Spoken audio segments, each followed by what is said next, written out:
1948년 크리스마스 무렵에 코미디언 밥 호프가 위문단을 이끌고 서독에 갔습니다.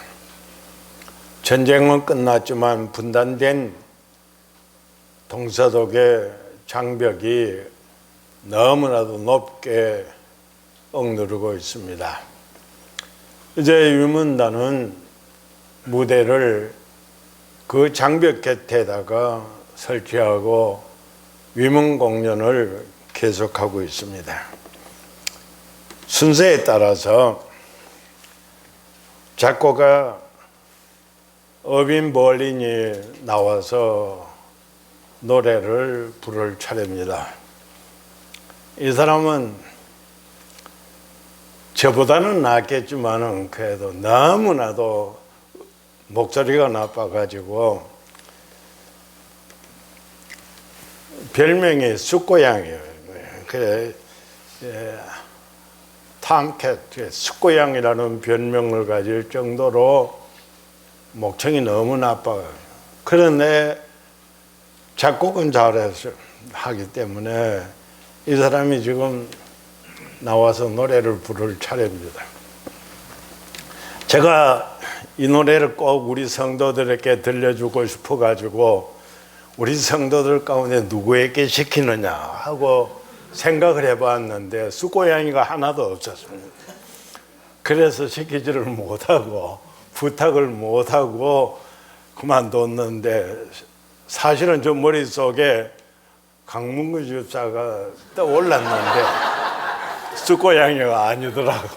그래가지고 하지를 못하고 그냥 제가 예배 이 노래는 부르지 않기로 했습니다. 이 사람이 나와서 노래를 부릅니다. 잘 못하지만은 나는 노래를 부르겠다고 서론을 띄고서는 합니다. I am dreaming of a white Christmas. 무대에서 이 노래를 부르는데 1절이 끝나고 2절을 부르기 시작을 하자 담 넘어서 동독에서 무릉찬 합창이 울려오는 겁니다. 이 사람들이 이 노래를 알고 있었기 때문에 이쪽에 지금 공연을 한다는 것을, 위문공연을 한다는 것을 알았든지 아마 그 근처에 모여와 있었던 이제 담 너머에서 이 노래가 막 우렁차게 합창으로 올라온 겁니다. 전 이 사실을 보면서 예수님에 대한 찬양은 동서독의 사상적인 장벽이 무너진다. 사상은 공산주의와 자유진영이 나누어져 있고 장벽은 공산권과 이 서독의 자유진영권이 나누어져 있지만은 그러나 하나님 찬양하는 것, 예수님 찬양하는 데에는 사상을 초월하고 장벽을 넘어서 함께 찬양할 수 있는 이 놀라운 사실. 오늘 성탄을 축하하기 위해서 여러분들은 모였습니다.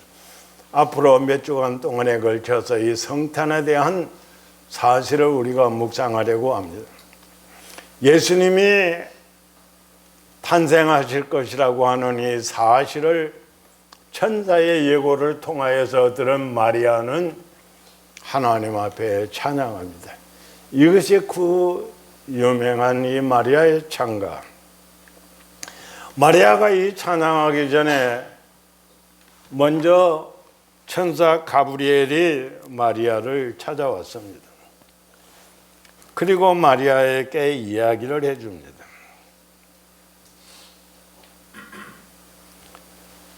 은혜를 받은 자여 평안할지어다.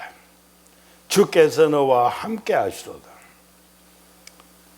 이때 마리아가 이 말을 듣고 깜짝 놀랍니다. 이런 인사가 어찌인가. 그럴 때에 천사가 또 계속해서 말합니다.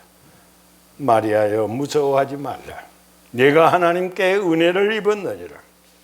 보라 내가 잉태하여 아들을 낳으리니 그 이름을 예수라 하라. 그가 큰 자가 되고 지극히 높으신 이의 아들이라 일컬을 것이요 주 하나님께서 그 조상 다윗의 왕위를 그에게 주시리니 영원히 야곱의 집을 왕으로 다스릴 것입니다. 그 나라가 무궁하리라. 이 엄청난 이 하나님의 뜻을 선포합니다. 이때 마리아가 이렇게 말합니다. 나는 남자를 알지 못합니다. 그런데 어떻게 이런 일이 있을 수가 있겠습니까? 마리아는 처녀로 정혼한 상태에 있었습니다. 그에게는 약혼한 남자가 있습니다. 그리고 그는 이방의 갈릴리라고 부르는 이 나사렛 지방의 갈리 해변에서 살고 있는 하나의 시골 처녀입니다. 성경은 예언합니다. 스불론 땅과 납달리 땅과 요단강 저편 해변길과 이방의 갈릴리여 흑암에 앉은 백성이 큰 빛을 보고 사망의 땅과 그늘에 앉은 자들에게 빛이 비추이도다. 결코 시골이라고 결코 사람이 찾지 않는 그런 한적한 곳이라고 낙담할 필요는 전혀 없다는 것입니다. 우리 한국 사람들이 쓰는 그 속담 가운데 개천에서 용이 난다. 하나님께서는 이 세상에 약한 자를 들어서 강한 자를 부끄럽게 하시고 무식한 자를 들어서 유식한 자들의 입을 막으시는 하나님. 하나님께서 이 마리아에게 천사를 통하여서 주시는 말씀은 은혜를 받은 자여 두려워하지 말라 평안할지어다. 은혜를 받은 자여 평안할지어다. 이 마리아의 가치를 높여줍니다. 마리아가 숭배의 대상은 되지를 못하지만은 그의 가치를 인정해야 되고 마리아가 숭배의 대상은 아니지만은 존귀함을 나타내고 있는 것입니다. 하나님께서 이 마리아를 메시아 탄생의 경로로 사용하셔서 하나님의 손에 붙들려서 귀하게 쓰임을 받았다고 하는 사실과 하나님의 특별 은총으로 이 마리아를 덮어주셨던 사실을 우리는 인정을 해야 됩니다. 겁에 질립니다, 마리아가. 그런데 이 겁에 질려 있는 마리아를 천사 입을 통하여 하나님이 위로하시기를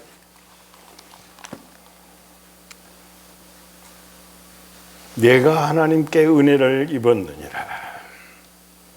보라 내가 잉태하여 아들을 낳으리니 그 이름을 예수라 하라.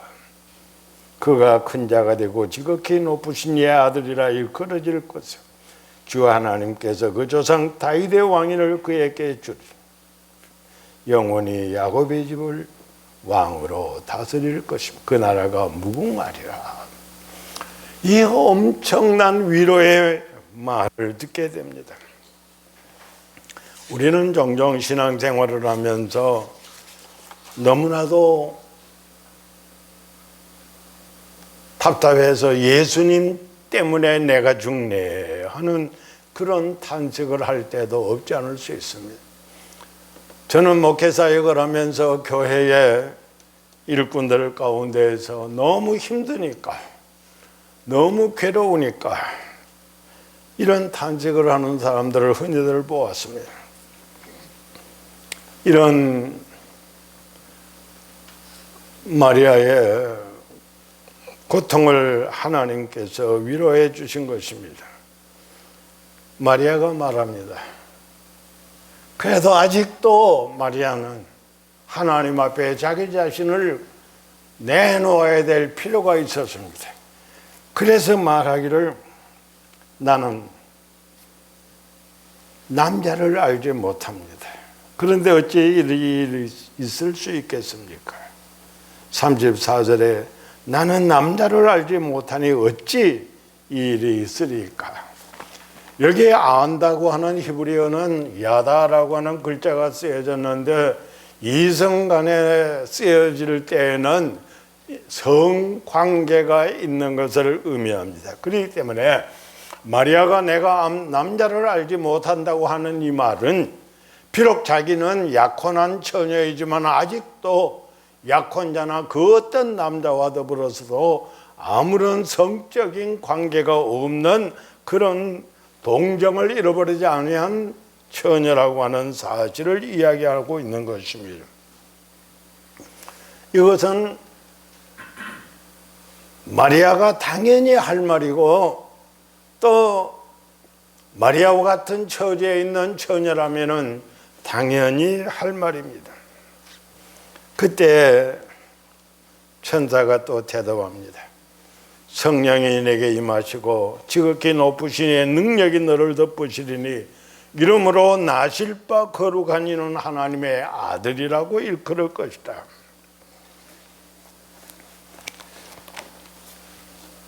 성령이 임하시고 하나님의 권능이 내게 임하실 것이다. 이 말을 할 때 이 마리아는 하나님의 능력이 자기의 사상을 지배하고 자기의 의견을 지배하고 자기의 선입견을 지배하고 하나님의 모든 것이 자기를 지배하기 때문에 이제는 더 이상 아무런 말도 할 수가 없고 하나님의 처분에만이 겸손히 따라갈 수밖에 없는 것입니다. 하나님의 주권에 겸손히 순종하는 것이 자기가 할 수 있는 오직 하나의 길이라고 하는 것을 생각합니다. 그래서 38절에 이렇게 말하고 있습니다. 주의 여정이오니 말씀대로 내게 이루어지이다. 주의 여정이오니 말씀대로 내게 이루어지이다. 이 마리아는 자기의 미래를, 자기의 내일을, 자기의 다음 시간을 하나님께 완전히 맡기고 전적으로 하나님의 뜻에 순종하려고 하는 것입니다. 자기의 심장에 하나님 사랑하는 마음으로 뜨거워지기를 바라고 하나님의 뜻이 자기를 통해서 이 땅 위에 이루어진다면 하나님의 뜻이 이루어지는 것으로 그는 전적으로 만족할 수가 있었기 때문에 그가 하는 말은 주의 여정이오니 주의 여정이오니 말씀대로 내게 이루어지이다. 이것은 죽음을 각오하고 하는 이야기입니다. 죽음은 죽으리라고 하는 이런 각오, 일사각오로 하는 이야기입니다. 그 이유는 우리가 성경을 읽으면 신명기 22장 23절과 24절에 이렇게 말씀하고 있습니다. 처녀인 여자가 남자와 약혼한 후에 어떤 남자가 그를 성읍 중에서 만나 동침하면 너희는 그들을 둘 다 성읍으로 끌어내어 그들을 돌로 쳐 죽일 것이니 그 처녀는 성 안에 있으면서도 소리 지르지 아니하였으며 그 남자는 그 이웃의 아내를 욕보였습니다. 너는 이같이 하여 너희 가운데서 악을 제할지니라. 너희 가운데서 악을 제할지니라. 무슨 이야기인가 하면 약혼한 어느 처녀가 약혼자든지 아니든지 누구든지 어떤 남자와 성적인 관계가 있다면 애를 임신을 하게 되었든 안 하게 되었든 그에 상관없이 동정을 잃어버리는 이러한 불륜의 관계를 가졌다면 남자와 여자를 다 끌어내가지고 돌로 쳐 죽이라고 그래요.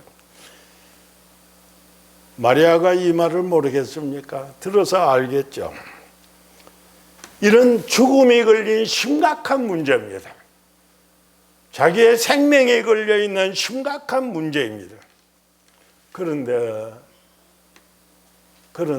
주의 여정연이 말씀대로 내게 이루어지이다.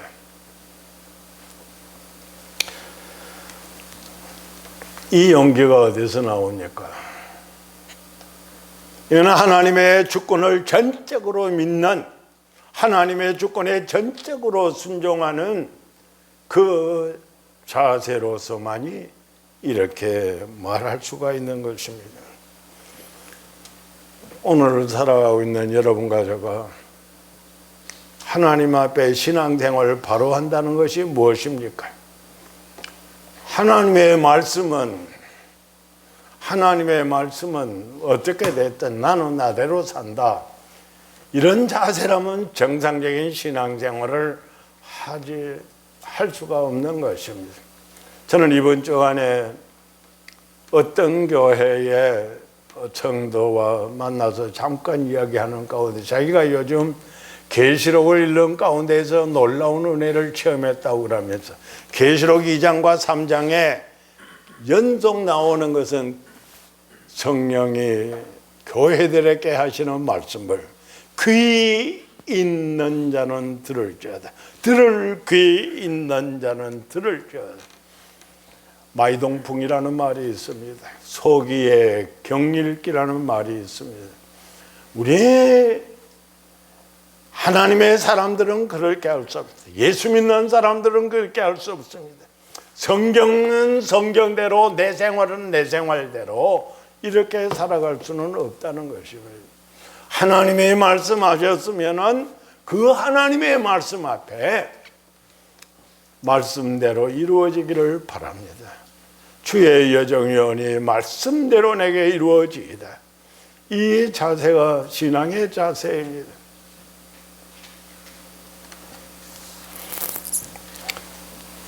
마리아는 이어 또 찬양합니다. 46절과 50절, 46절에서 50절까지 읽을 때 놀라운 은혜를 우리가 체험합니다. 내 영혼이 주를 찬양하며 내 마음이 하나님 내 구주를 기뻐하며 주의 여종의 비천함을 돌보셨습니다. 하나님이 나를 돌보고 계신다고 하는 이 사실은 노래 아무리 많은 노래를 불러도 부족합니다. 하나님이 비천한 나를 돌보고 계셨습니다. 여러분은 어떻습니까? 우리는 어떠냐는 것입니다. 나의 처지는 어떻고 나의 과거와 현재 미래의 형편은 어떤가 하는 것입니다. 그런데 하나님이 나를 돌보아 주셨기 때문에 내가 오늘 그리스도인으로 살아가고 내가 구원의 확신을 가지고 저 천국에 갈 믿음으로 오늘 또 살아가고 있는 것이 아닌가요? 마리아의 찬양은 계속됩니다. 51절입니다. 그의 팔로 힘을 보이사 마음의 생각이 교만한 자들을 흩으셨고 권세 있는 자는 그 위에서 내리치셨으며 비천한 자를 높이셨고 줄이는 자를 좋은 것으로 배불리셨으며 부자는 빈손으로 보내셨다. 줄이는 사람들. 우리는 종종 이스라엘 땅을 가나안 복지라고 그럽니다.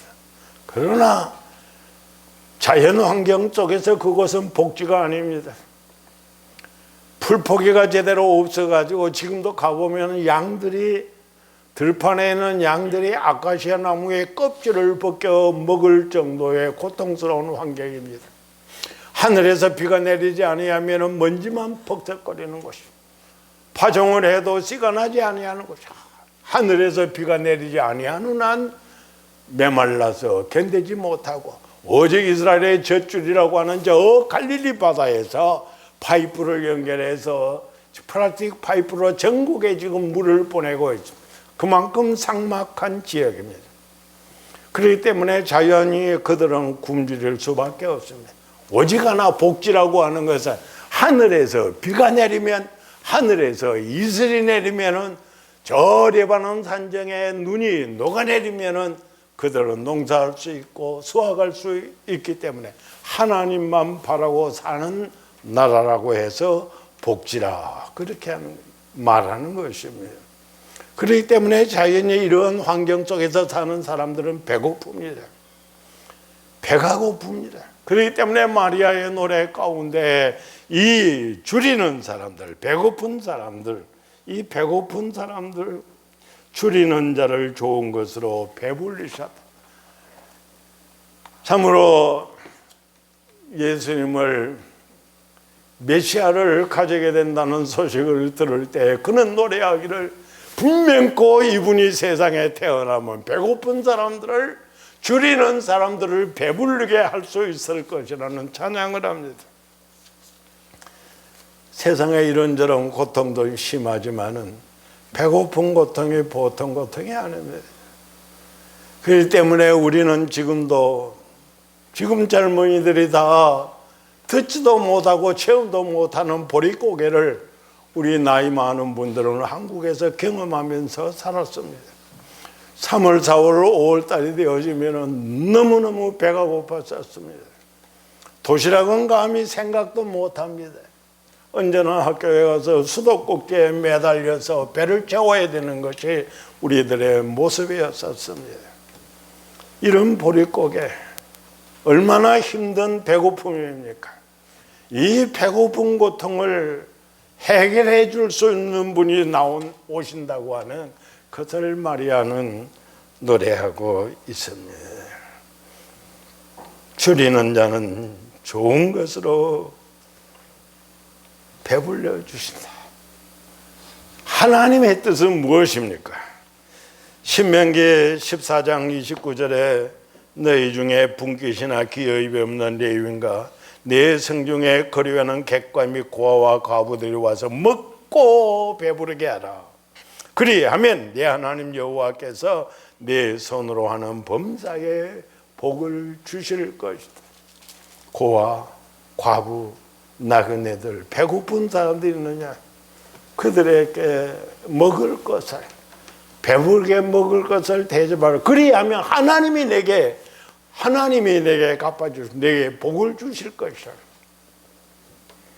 우리 하나님은 땅 위에 굶주리는 사람들, 고통당하는 사람들의 편에 계십니다.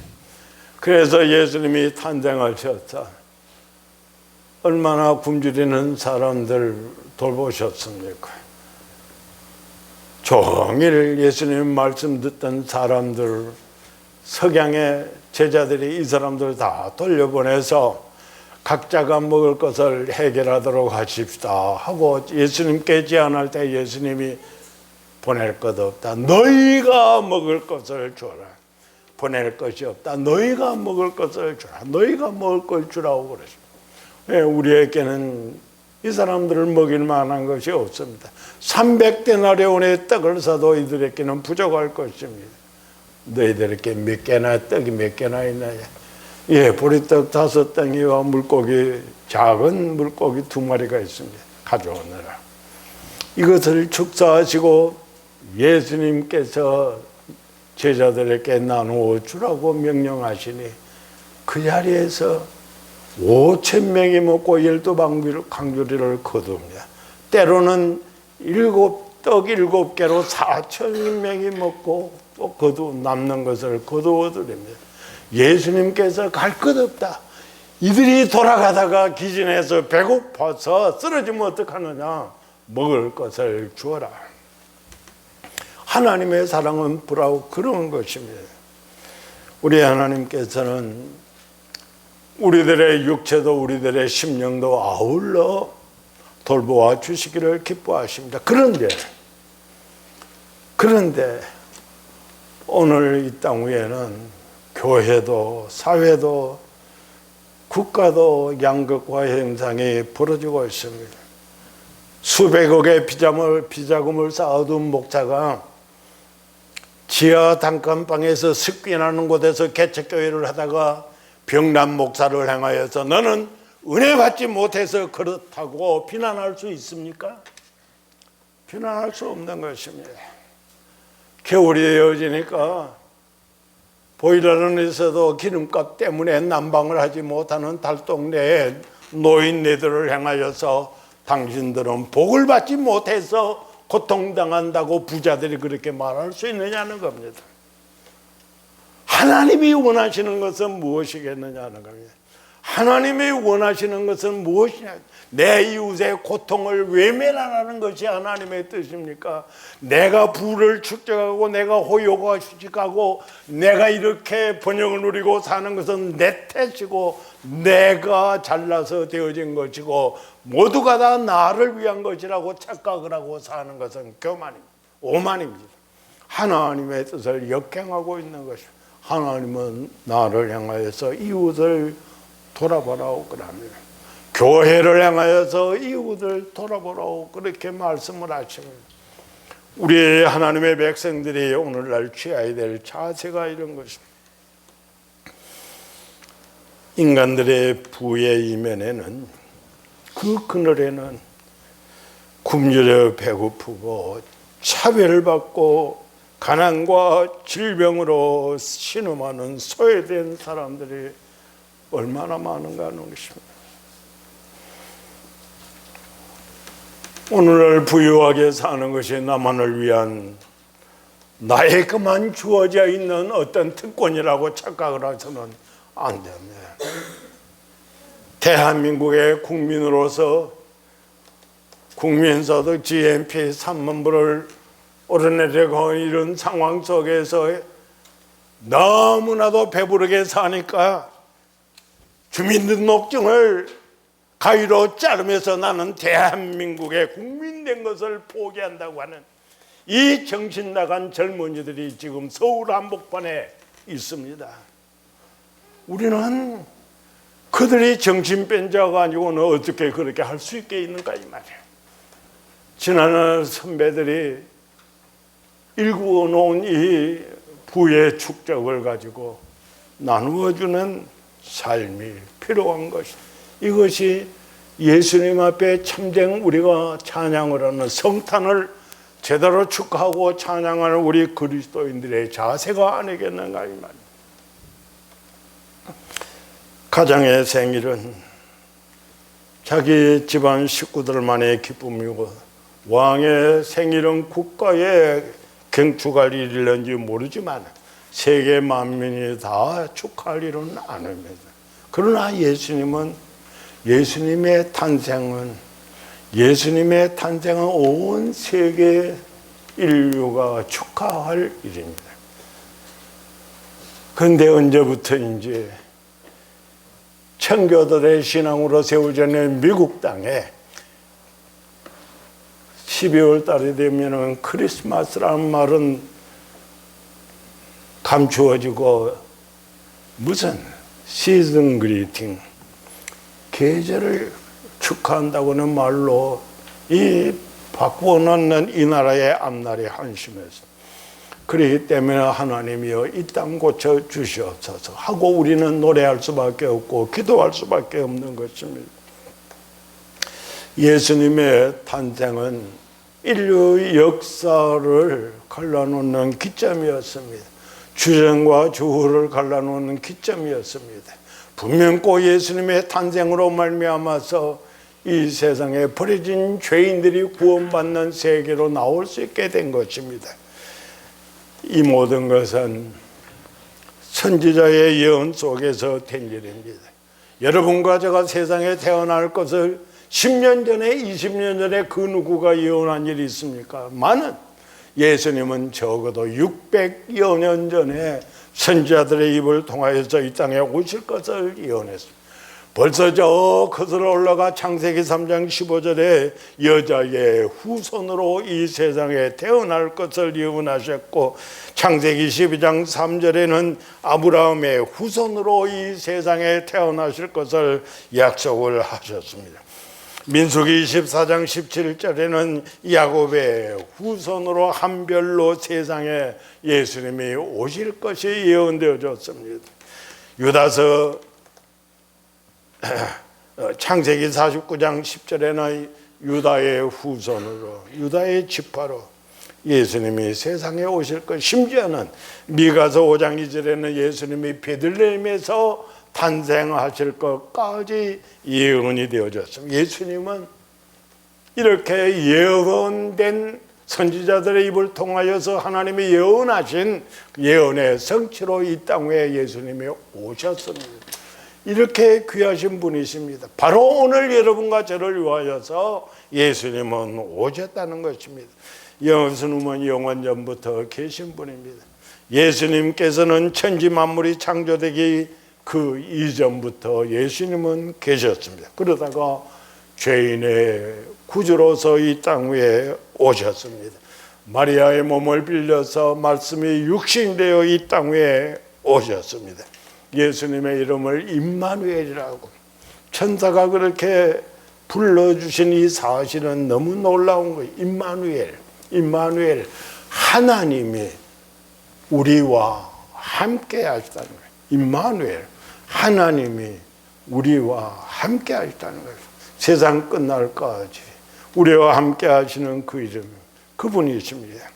그러기에 우리는 마리아처럼 예수님의 오심을 찬양해야 되는 것입니다. 우리는 예수님을 아무리 찬양해도 지나친 것은 없습니다. 우리의 심령 깊숙한 곳에서 뜨겁게 찬양해야 됩니다. 왜? 내가 이 세상에 존재하는 목적이 무엇이냐? 이사야 43장 21절에 내 백성은 내가 나를 위하여 지었나니 나를 찬송하게 하려 합니다. 하나님이 말씀하신 것입니다. 하나님이 여러분과 저를 세상에 창조하신 목적은 하나님을 찬송하기 위하여서 있는 것입니다. 마리아는 겸손히 하나님을 찬양합니다. 자기 자신이 처녀로서 이 생사의 기로에 놓여져 있지만 하나님의 말씀이 이루어지는 것, 이 하나의 사실로 만족하면서 하나님을 찬양하고 있습니다. 여러분 죽음의 경각 앞에서 찬양할 수 있습니까? 만약에 우리가 말기암이라고 하는 진단을 의사에게서 병원에서 우리가 모든 조직 검사를 한 다음에 받았다면 그 자리에서 찬양할 수 있습니까? 많은 경우에 사람들은 그 자리에서 주지 않고 말 것입니다. 마리아는 처녀로서 임신했기 때문에, 임신할 것 때문에 아까 신명기에서 말씀하시는 대로 그는 사느냐 죽느냐 하는 기로에 있으면서 찬양합니다. 하나님을 찬양합니다. 하나님 앞에 영광을 돌립니다.